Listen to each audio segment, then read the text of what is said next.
దాయాది దేశం తమ పన్నాగాలకు తామే బలవుతుంది. కశ్మీర్ను రావణ కాష్టంగా రగిల్చేలా అక్కడ జిహాదీ పేరిట వేర్పాటువాదులకు దండిగా తోడ్పాటు అందిస్తున్న పాకిస్తాన్ మరోసారి ముక్కలు కాబోతుంది.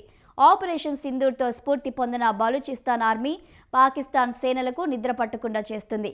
విముక్తి కోసం దశాబ్దాలుగా బలూచ్ యోధులు చేస్తున్న పోరాటం ఫలితం దిశగా సాగుతుంది.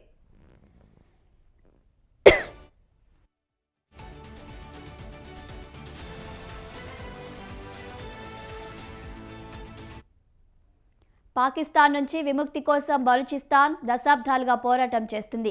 గెరిల్లా దాడులతో పాకిస్తాన్ సైన్యంపై విరుచుకుపడుతుంది. ఇటీవల జరిగిన పహల్గామ్ ఉగ్రదాడి తర్వాత భారత్ జరిపిన ఆపరేషన్ సింధూర్ నుంచి బలూచ్ ఆర్మీ స్ఫూర్తి పొందింది. ఇదే అదునుగా పాకిస్తాన్ సైన్యంపై విరుచుకుపడుతుంది.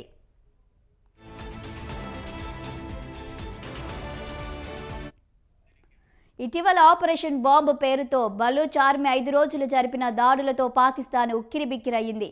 81 చోట్ల బలూచ్ లిబరేషన్ ఆర్మీ దాడులు చేసింది.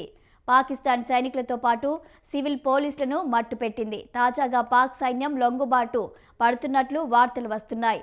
బలూచిస్తాన్లో 500 మందికి పైగా పాకిస్తాన్ సైన్యం, పోలీస్ సిబ్బంది బలోచ్ స్వాతంత్ర్య సమర యోధులతో పోరాడడానికి నిరాకరించి లొంగిపోయారని, వారిని బస్సుల్లో పంజాబ్కు తిరిగి పంపిస్తున్నారని సమాచారం.